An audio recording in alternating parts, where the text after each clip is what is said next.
You can spend 10 years building a life that looks successful and still wake up one morning feeling disconnected from it. Not because you're failing, because you're winning. The promotion comes. The salary increases. The goals get checked off one by one. And from the outside, everything seems fine. In fact, people might even look at your life and think, I wish I had what they have. But there's a strange feeling that starts appearing in moments of silence. Not all at once. Slowly. When the meeting ends. When the celebration is over. When the notification disappears. When you're finally alone with your thoughts. A question starts showing up. A question most people work very hard to avoid. Why am I doing all of this? Not what am I doing? Not how am I doing it? Why? And the strange thing is, most people never answer it. They spend years learning how to become valuable.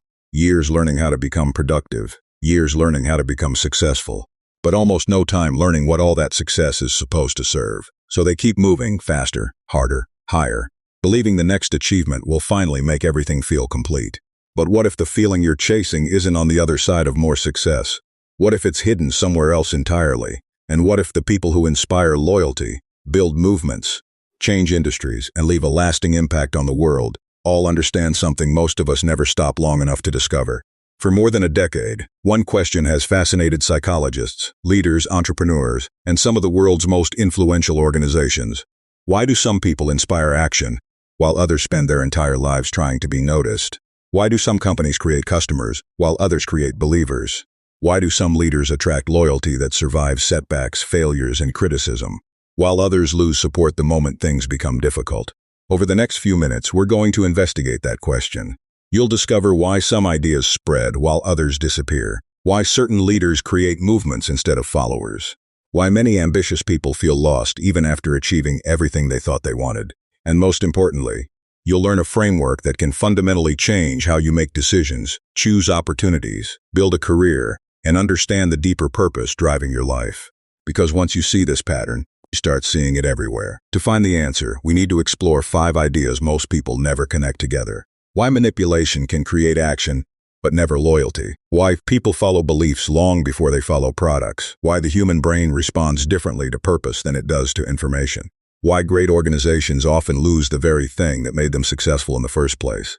And how to uncover the deeper reason behind the choices you make every day. By the end of this journey, the question won't be whether purpose matters. The question will be whether you've been living with enough of it. But before we can understand why purpose matters, before we can understand why some people inspire while others struggle to be heard, we need to understand the trap most people are already living inside.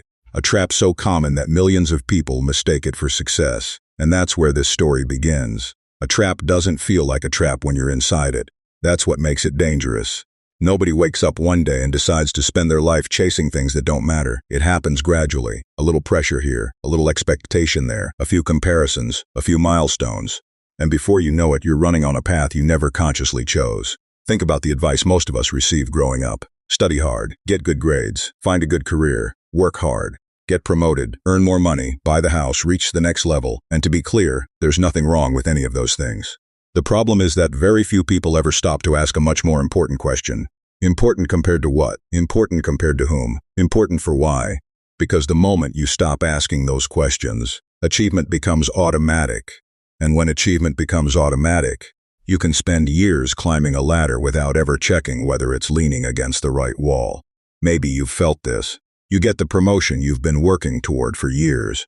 The excitement lasts a few days, maybe a few weeks. Then life returns to normal, so you create a new target, a bigger one, a more ambitious one, and the cycle begins again. Not because you're greedy, not because you're ungrateful, because somewhere deep down, you're convinced the next achievement will finally provide the feeling the previous one didn't. And modern culture encourages this belief. Every day we're surrounded by evidence that success belongs to people who have more influence, more followers, more money, more recognition, more accomplishments. So naturally we assume the missing piece must be more. But what if that's the wrong equation? What if the problem isn't that you haven't achieved enough? What if the problem is that you've never identified what all that achievement is supposed to serve? Because there is a strange pattern you'll notice if you pay attention. Some people become incredibly successful and still feel lost, while others seem to possess a level of clarity, conviction, and fulfillment that has nothing to do with titles or status. They move differently, decide differently, lead differently. People trust them, people follow them, people believe in them. Not because they're the smartest person in the room, Not because they're the richest, not because they have the best resume. There's something else, something harder to measure, something that creates confidence when circumstances become uncertain, something that keeps them moving when motivation disappears, something that allows them to inspire others instead of constantly convincing them. And the strangest part? Most people spend their entire lives focusing on the visible parts of success, while completely ignoring the invisible thing creating it. The visible part is what they do. The invisible part is why they do it. And that invisible part changes everything. But before we explore what that means, we need to understand another uncomfortable truth. Because many of the systems influencing your decisions right now were never designed to inspire you. They were designed to manipulate you. And understanding that difference might completely change how you see leadership, business, marketing, and even your own life. If you wanted someone to take action, how would you do it? At first, that sounds like a strange question, but if you look closely, almost every system around you is trying to answer it. Every advertisement, every political campaign, every company, every leader, every social media platform, every one of them is trying to influence behavior. They're trying to make people do something, buy something, click something, believe something, follow something. And according to Simon Sinek, there are only two ways to make that happen. You can manipulate people, or you can inspire them. Now, before we go any further, let's remove the emotion from that first word. Because when we hear the word manipulation, we imagine deception, we imagine dishonesty, we imagine someone taking advantage of another person. But that's not what we're talking about here. We're talking about influence. And whether we realize it or not, we experience manipulations every single day.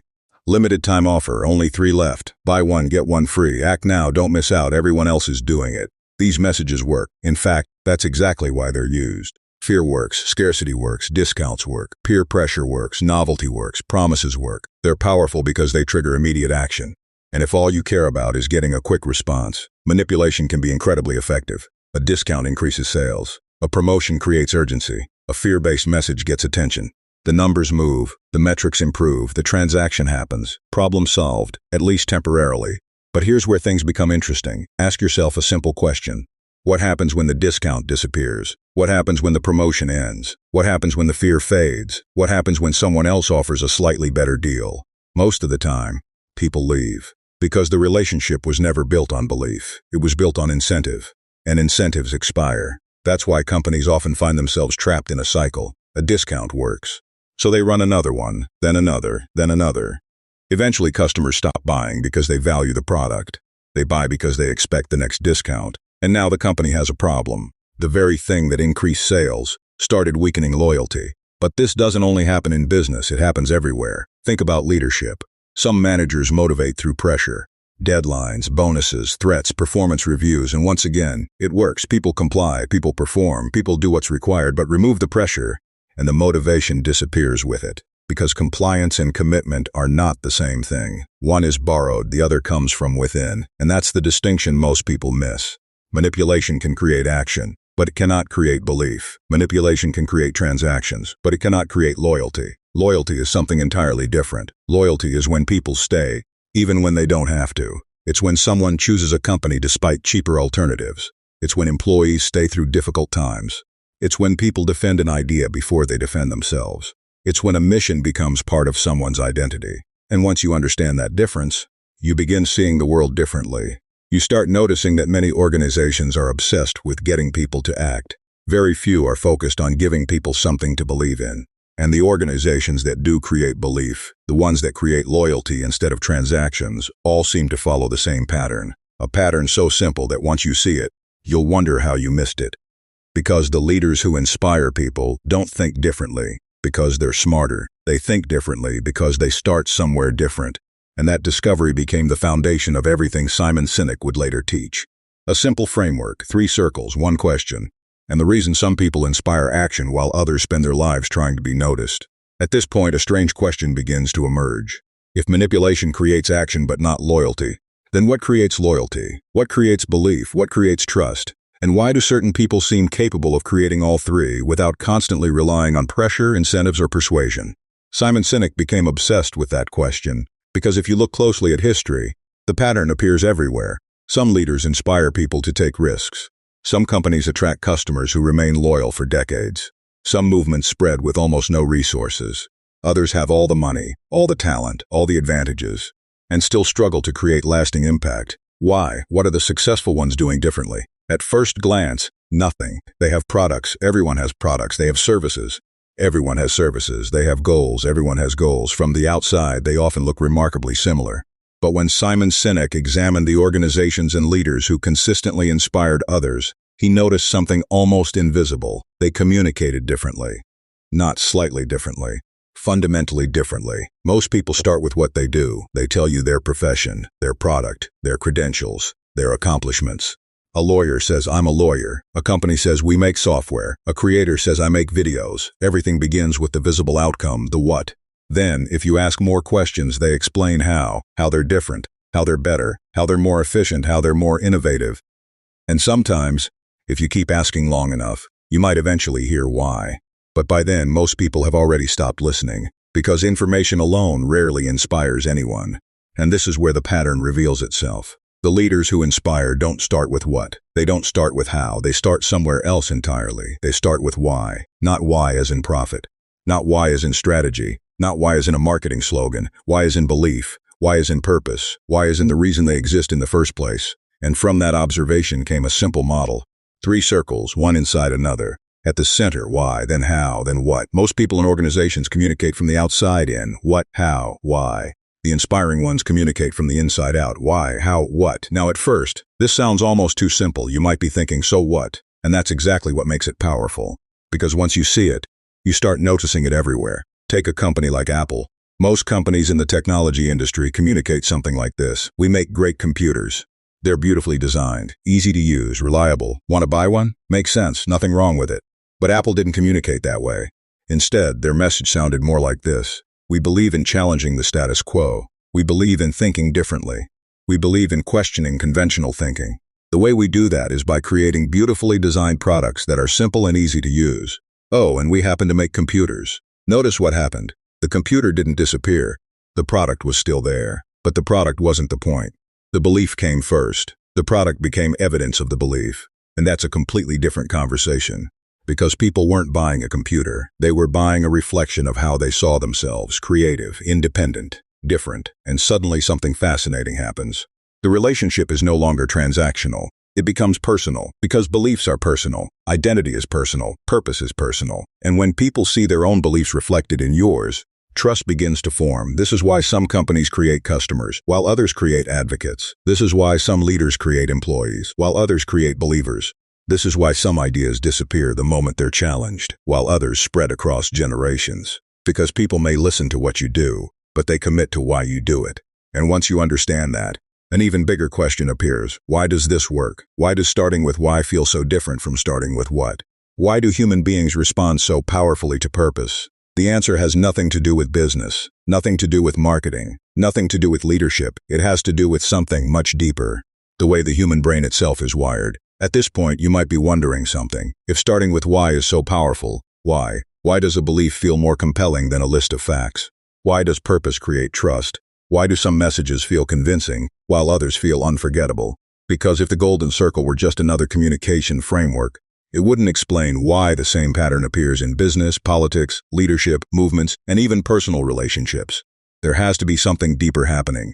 And according to Simon Sinek, there is. To explain it, he points to something surprisingly simple, the human brain. Now, before we continue, this isn't a neuroscience lecture. You don't need to memorize brain anatomy. You only need to understand one powerful idea. Different parts of the brain are responsible for different kinds of thinking. One part helps us analyze. Another helps us decide. One part helps us explain. Another helps us believe. Think about a decision you've made that felt completely right. Maybe accepting a new job, moving to a new city, starting a relationship, leaving one. Sometimes the decision makes sense immediately.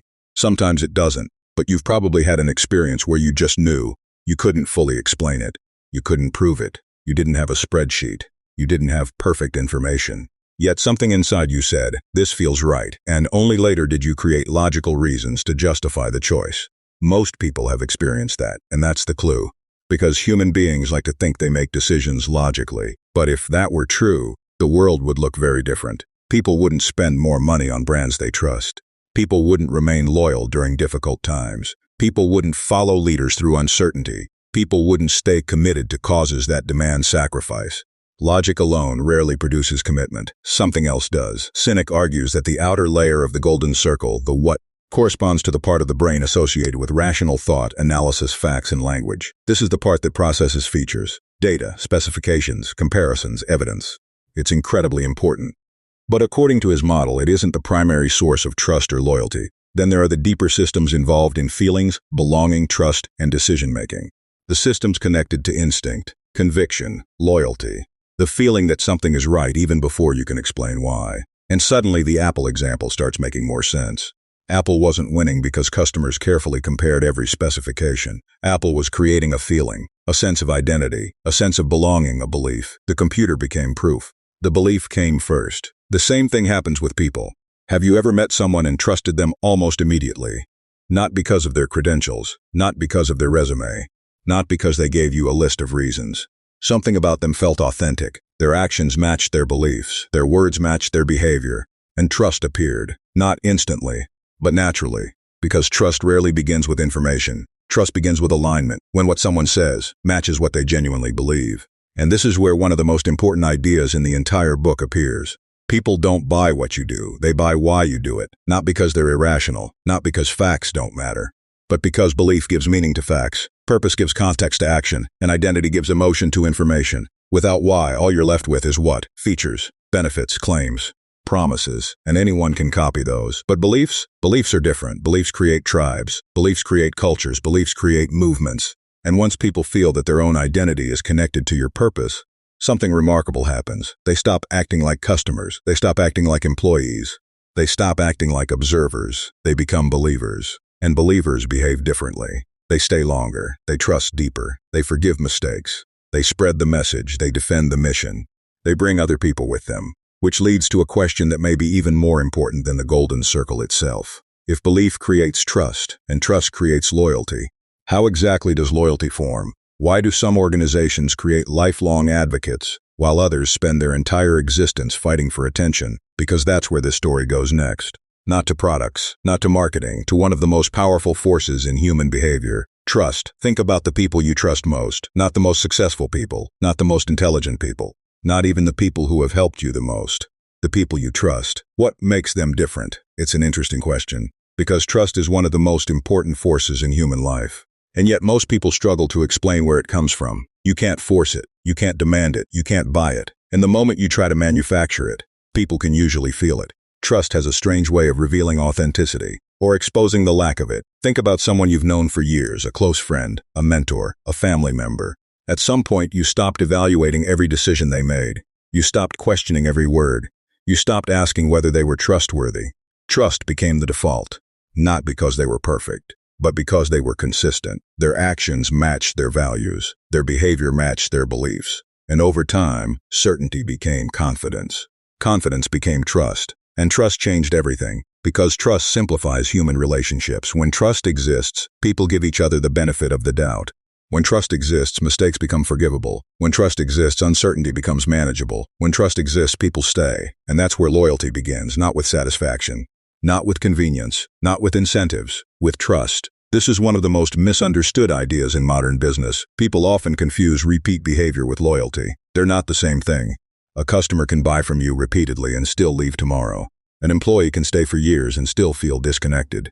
A follower can agree with you and still disappear the moment something better appears. That's not loyalty, that's convenience. Loyalty begins when people remain committed even when alternatives exist. Think about that for a moment. True loyalty only becomes visible when people have the freedom to leave. If someone stays because they have no choice, that's dependency. If someone stays because they believe, that's loyalty. And belief changes behavior in remarkable ways. People who believe in something don't simply consume it. They defend it. They recommend it. They identify with it. They invite others into it. The mission becomes personal. The cause becomes personal. The identity becomes personal. This is why some organizations create communities while others create customers. A customer asks, "What can this do for me?" A believer asks, "What does this represent?" And those are completely different relationships. One is transactional. The other is emotional. One survives until a better offer appears. The other survives through challenges, mistakes, and setbacks. Because loyalty is rarely attached to products. Loyalty is attached to meaning. And once people find meaning, they become remarkably resilient. Think about movements throughout history. Think about causes people have sacrificed for. Think about communities people dedicate years of their lives to. The attraction wasn't convenience. The attraction was belonging. Human beings have always wanted to belong to something larger than themselves, a family, a tribe, a mission, a purpose, a shared belief, and that's what great leaders understand. They don't merely give people something to do. They give people something to belong to. That's why some leaders create compliance, while others create commitment. Compliance lasts until pressure disappears. Commitment survives because the belief has become internal, and once that happens, something extraordinary becomes possible. People begin spreading the message themselves, not because they're paid, not because they're told to, because they genuinely believe. Which raises another fascinating question. If belief is so powerful, if trust creates loyalty, if loyalty creates movements, then why do some people manage to build extraordinary movements while others never do? Why do some ideas spread through entire cultures, while others never escape a small group of supporters? Because the answer has very little to do with popularity, and everything to do with how ideas actually spread, a pattern that appears over and over again throughout history. And once you understand it, you stop trying to convince everyone. You start focusing on the people who matter first. Up until now, we've been talking about principles, ideas, patterns, belief, trust, loyalty. But a reasonable person could still ask an important question. What if this is all just theory? What if we're simply finding patterns where we want them to exist? What if successful leaders succeed for completely different reasons? Maybe they have better resources, more money, better timing, better opportunities, better luck. It's a fair question, because history is full of successful people. But history is much shorter on people who consistently inspire others, and that's where the stories become important, not because they're famous, because they reveal a pattern that appears again and again, often in places where nobody expected it. Let's start with one of the most famous examples, Apple. Now here's what's interesting. If you go back through the history of technology, Apple was not always the biggest company, not always the cheapest, not always the first, and certainly not always the most dominant. Yet Apple managed to create something many companies spend decades chasing: loyalty. Not customer satisfaction, loyalty. The kind of loyalty that causes people to wait in line for products they've never touched. The kind of loyalty that causes customers to defend the company during criticism. The kind of loyalty that transforms products into identity. And that's the important distinction. People weren't simply purchasing technology. They were joining a belief about creativity, a belief about challenging convention, a belief about thinking differently. The products changed, the belief remained, and when the belief remains, loyalty becomes possible. But Apple isn't the most powerful example, because someone could argue that products make loyalty easier. So let's look somewhere else. Let's look at a movement. In 1963, hundreds of thousands of people gathered in Washington, D.C., not because they were promised money, not because they were offered incentives, not because someone forced them to attend. They came because they believed. And at the center of that belief stood Martin Luther King Jr. Now think about this carefully. Martin Luther King Jr. didn't tell people, "I have a plan." He didn't stand before the crowd and present a detailed strategy document. He didn't try to convince people through spreadsheets, forecasts, or technical arguments. He shared a vision, a belief, a dream, and people responded because the belief already existed inside them. He gave language to something they felt. He gave form to something they wanted. He articulated a why. And when people heard it, they recognized themselves inside it. That's one of the most powerful forces in human behavior. People don't commit to ideas because they understand them. People commit to ideas because they see themselves in them. And that's why movements spread. Not because they're marketed, because they're shared. Not because they're sold, because they're believed. But perhaps the most revealing story in the entire book involves two groups chasing the exact same goal: the race to achieve powered flight. Most people know the Wright brothers. Few remember Samuel Pierpont Langley, which is interesting, because if you were looking at the situation from the outside, Langley should have won. He had government funding. He had powerful connections. He had media attention. He had elite academic support. By every visible measure, he looked like the favorite. The Wright brothers had almost none of that. No major funding, no prestigious institutions behind them, no special advantages, just a small team driven by a shared conviction. And that's what makes the story so important. Because when setbacks appeared, the difference between the two groups became visible. One was pursuing an opportunity. The other was pursuing a cause. One was motivated by achievement. The other was motivated by belief. And belief behaves differently when things become difficult. Belief survives disappointment. Belief survives uncertainty. Belief survives failure. Because belief creates resilience. Eventually, the Wright brothers succeeded, and history remembers them. Not because they had the best resources, because they had something more powerful: a clear reason for continuing when success wasn't guaranteed, and suddenly the pattern appears again. Apple, Martin Luther King Jr., the Wright brothers. 3 completely different stories. 3 completely different contexts. 3 completely different goals, yet the same pattern. Belief before product, purpose before strategy, why before what. And once you see it, you begin noticing another pattern, something unexpected, something almost tragic. The very organizations that begin with a powerful why often lose it, not because they fail, because they succeed. And that might be the most dangerous part of this entire story. There's a pattern that appears throughout history, and once you see it, you start noticing it everywhere. A company begins with a mission, a movement begins with a cause, a leader begins with a belief, everything feels clear, decisions feel obvious, people feel aligned, energy is high, momentum builds, and then something remarkable happens. Success arrives, the company grows, the movement expands, the audience gets bigger, the organization becomes more sophisticated, more structured, more efficient, more optimized, and that's usually the moment everyone celebrates. But according to Simon Sinek, that's also the moment danger quietly enters the room, not because success is bad, because success changes focus. Think about what happens as organizations grow: more meetings, more departments, more metrics, more targets, more reports, more systems. Gradually, attention begins shifting. The conversation becomes less about purpose and more about performance, less about belief and more about numbers, less about why and more about what. And nobody notices it happening, because the shift is slow, almost invisible. The company still looks successful, revenue grows, customers remain, the machine keeps moving. From the outside, everything appears healthy, but internally something important has started disappearing. Clarity, because purpose acts like a compass. And once the compass is ignored, the organization may continue moving, but it no longer knows exactly where it's going. This doesn't only happen to companies, it happens to people. Think back to the beginning of this video. When you first started pursuing a goal, there was usually a reason, a belief, a dream, a vision of the future, something meaningful. But over time, that original purpose can become buried beneath routine. Deadlines replace direction, performance replaces purpose, achievement replaces meaning, and eventually, you wake up one day realizing you've become incredibly good at doing something, without remembering why you started doing it in the first place. That's the personal version of losing your why, and it's surprisingly common. People begin careers because they want to help others. Years later, they're chasing promotions they don't even care about. People start businesses because they believe in a mission. Years later, they're obsessed with quarterly numbers. Creators begin because they love creating. Years later, they're controlled by algorithms. The external success remains, the internal connection fades, and that's why success can be deceptive, because failure forces reflection. Success often postpones it. When things are working, few people stop to ask difficult questions. Why are we doing this? What do we believe? What are we actually trying to accomplish? What matters most?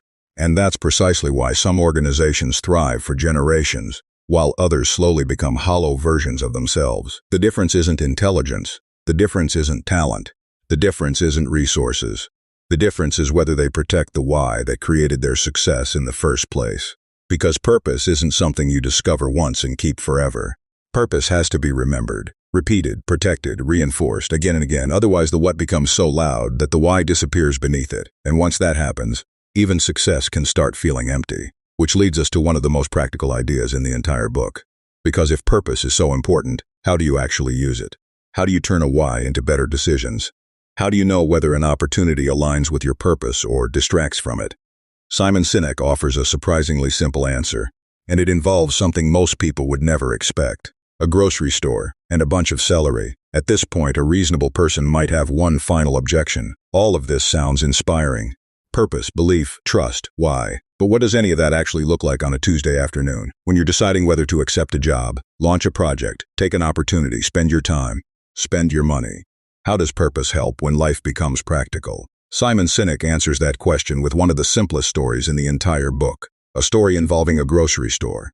Imagine asking several successful people for advice. One person tells you to eat more vegetables, another says focus on protein, someone else recommends low carbohydrates, a fourth says organic foods are essential, a fifth says you need more vitamins. Now imagine taking all of that advice seriously. You walk into a grocery store, and suddenly your shopping cart becomes a mess. A little bit of everything. Some vegetables, some supplements, some snacks, some health foods, some random products you don't even fully understand.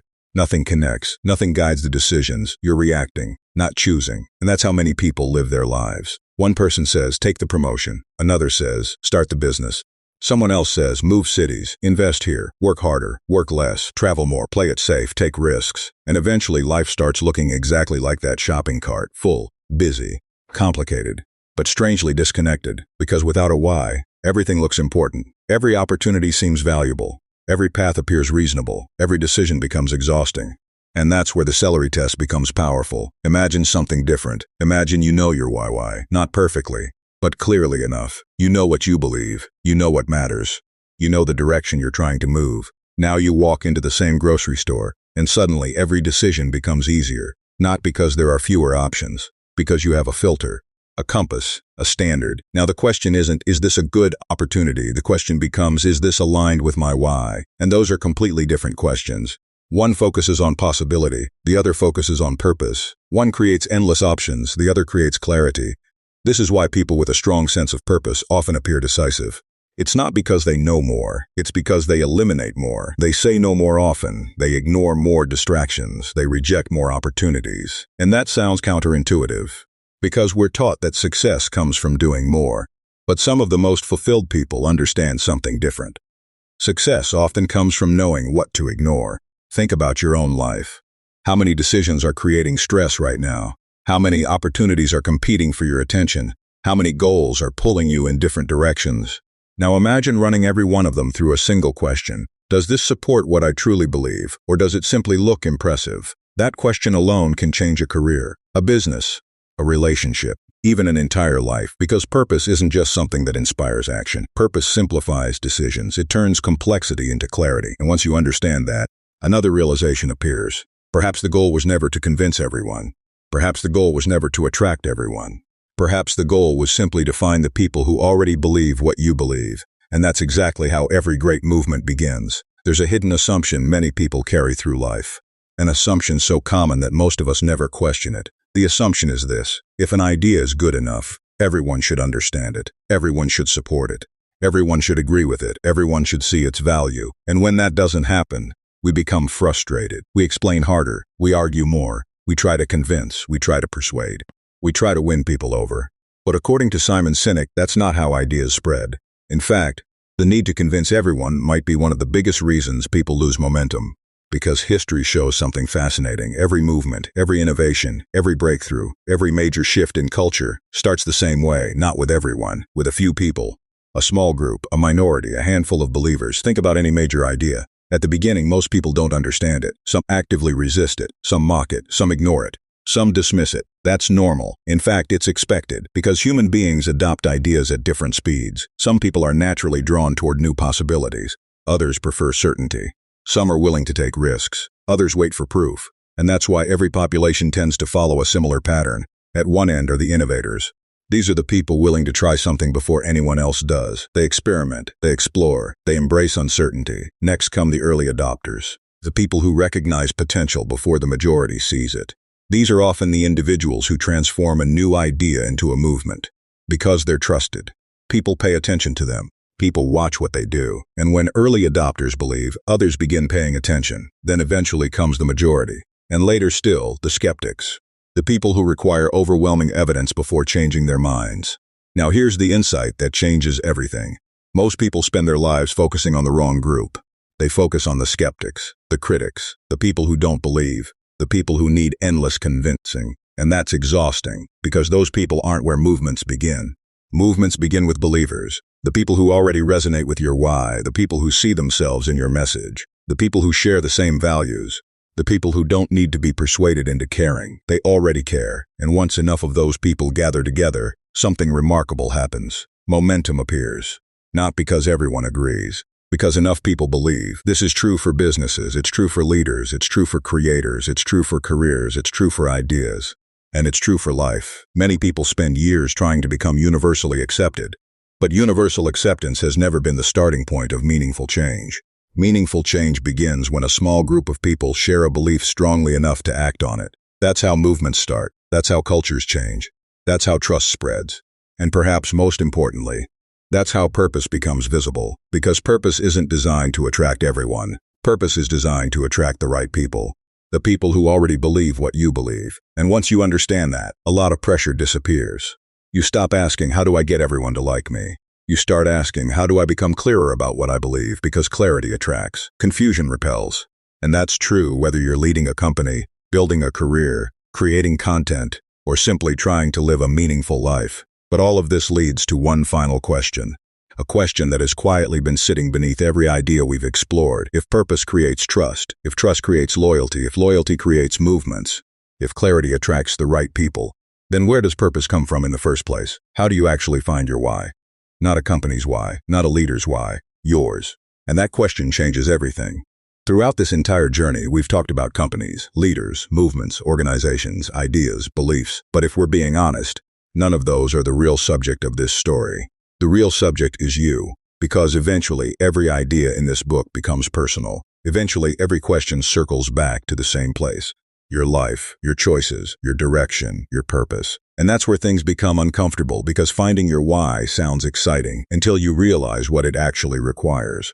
It requires honesty, not intelligence, not talent, not experience, honesty. The kind of honesty most people spend years avoiding. Because if you ask someone what they do, they can usually answer immediately. If you ask how they do it, they'll probably have an answer for that too. But ask why, and everything becomes quieter. Not because the question is difficult, because the answer matters. The truth is, most people inherit their goals. They don't choose them. They inherit them from parents, from culture, from friends, from social media, from expectations, from comparison, from the invisible pressure of watching everyone else run in a particular direction.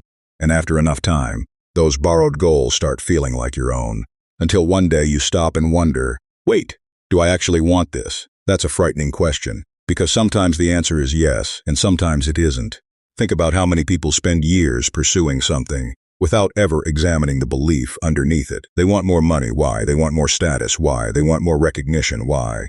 They want more success. Why? Keep asking long enough, and eventually you stop talking about goals. You start talking about beliefs. You start talking about fears. You start talking about identity. You start talking about what truly matters, and that's where why lives. Not in your achievements, not in your resume, not in your job title, not in your accomplishments. Why exists underneath those things? It's the reason those things matter to you, the reason you care, the reason you continue, the reason certain opportunities excite you while others leave you empty. And once you begin seeing that, another distinction becomes important. There are really two different questions hiding inside the search for purpose.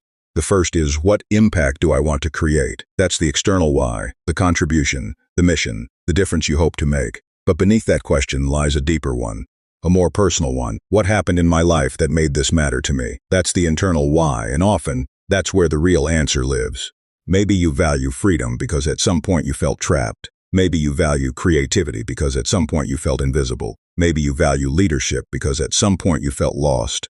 Maybe you value helping others because at some point someone helped you. The mission is often connected to a story, and the story is often connected to a wound, a lesson, a struggle, a belief, something that shaped how you see the world, which means your why isn't something you invent. It's something you uncover. It's already there, hidden beneath years of expectations, distractions, comparisons, and noise. And once you find it, life doesn't suddenly become easy. Problems don't disappear. Uncertainty doesn't vanish.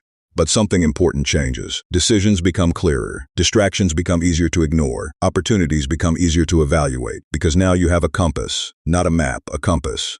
And there's a difference. A map tells you exactly where to go. A compass simply keeps you moving in the right direction. And for most people, that's exactly what's missing. Not more information. Direction, not more productivity. Purpose, not another goal, a reason. Which brings us to the final realization. The realization sitting quietly beneath everything we've explored. A realization that changes the way you think about success itself.